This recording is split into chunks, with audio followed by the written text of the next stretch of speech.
Olá, que a graça de Jesus esteja com você no dia de hoje, 2 Coríntios, capítulo 11. O que hoje eu aprendi aqui? Muitas coisas, né?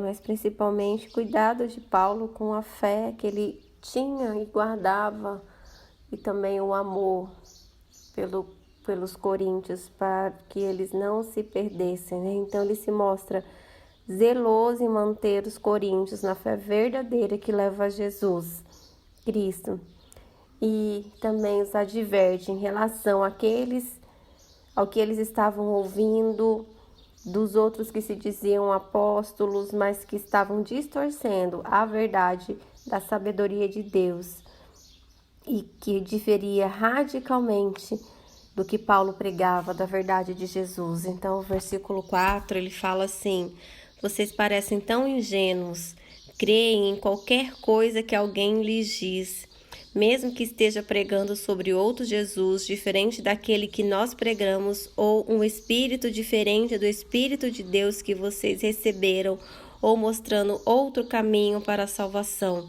Então, Paulo fala, né, de como eles estavam sendo ingênuos em ouvir algo que era completamente diferente da verdade de Jesus.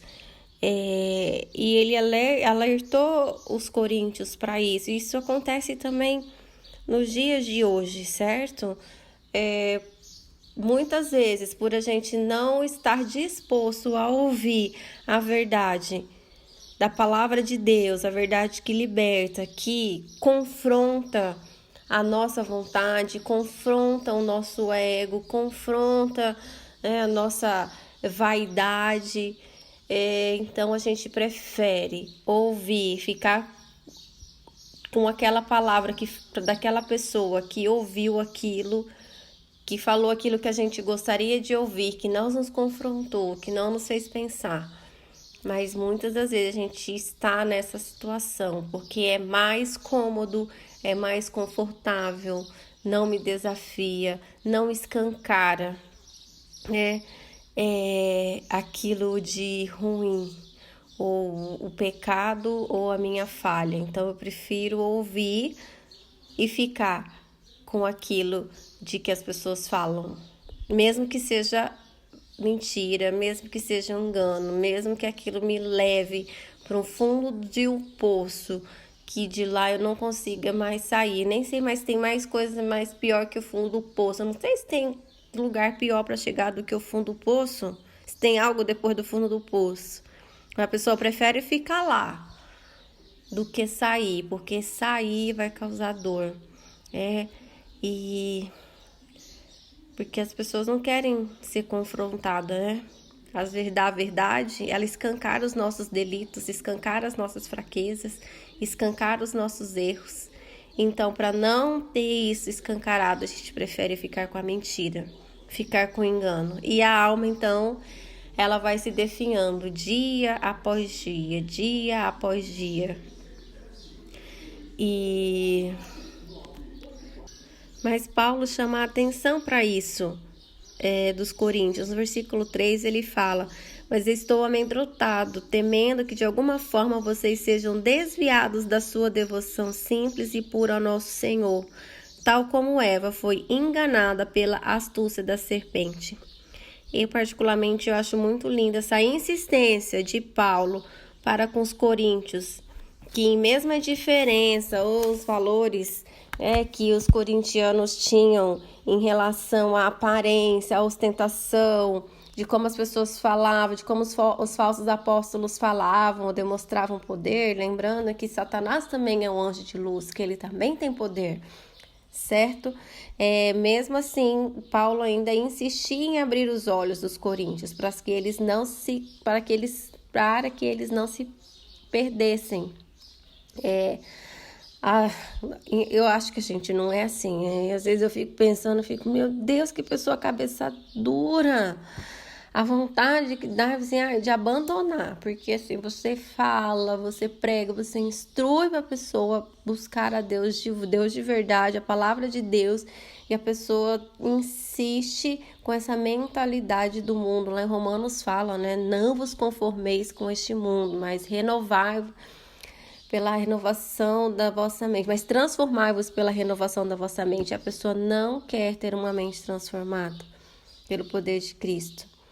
E aí, Paulo, ele precisa voltar a defender-se e mostrar que o Jesus que ele servia, que os coríntios deveriam seguir para ser por ser o verdadeiro caminho de vida, era diferente do Jesus que estava sendo pregado pelos falsos apóstolos, né? No versículo 6 ele fala assim: se eu sou um pregador fraco, pelo menos conheço aquilo que estou falando. Como penso que vocês agora já perceberam, pois nós o temos provado repetidamente. Aí do versículo 22 ao 27 ele diz assim: eles se vangloriam de ser hebreus, não é? Ora, eu também sou. Eles dizem que são israelitas, eu também sou. Eles são descendentes de Abraão, pois eu também sou. Eles dizem que servem a Cristo, mas eu tenho servido muito mais. Será que enlouqueci por me vangloriar desse jeito? Tenho trabalhado mais arduamente, tenho sido posto na prisão mais vezes e chicoteado mais severamente e tenho enfrentado a morte muitas vezes. Em 5 ocasiões diferentes, os judeus aplicaram-me seu terrível castigo de 39 chibatadas. Apanhei de vara 3 vezes, fui apedrejado 1 vez, 3 vezes sofri naufrágio. Numa ocasião, fiquei exposto em alto mar a noite inteira e durante todo o dia seguinte. Tenho viajado muito, estado frequentemente em grandes perigos nos rios, perigos por causa de salteadores e perigos por causa do meu próprio povo, os judeus, assim como os gentios. Enfrentei grandes perigos nas cidades, perigos no deserto, perigos no mar e perigos por causa dos falsos irmãos. Tenho trabalhado arduamente e experimentado cansaço. Muitas vezes fiquei noites sem dormir. Tenho passado fome e sede, muitas vezes ficado em jejum, e muitas vezes suportei o frio sem roupa suficiente para me agasalhar. Então, Paulo aqui, ele fala, né, que ele tem experiência daquilo que ele prega, do Jesus que ele prega. Quais são as crenças que estão ancorando as suas ações, suas decisões? O versículo 19 fala assim: vocês que ainda são sábios, ainda ouvem com boa vontade esses insensatos. Vocês têm uma admirável tolerância com impostores que roubam a sua liberdade, exploram, cegam, rebaixam e até agridem vocês. Eu não deveria admitir, mas não tenho estômago para ver isso. Então, pense a respeito do que você está recebendo, ouvindo, lendo, pensando, crendo. A Bíblia, ela é a única verdade a respeito de qualquer tema da vida humana, ela é completa. Deus deixou na Bíblia assuntos para todos os temas das nossas vidas. Então não perca a sua coroa se desviando com falsas crenças, com falsos temas, com falsos pensamentos a respeito daquilo que é verdadeiro, aquilo que é para a eternidade. Que o Espírito Santo te ilumine o entendimento a respeito das coisas que são as verdades eternas.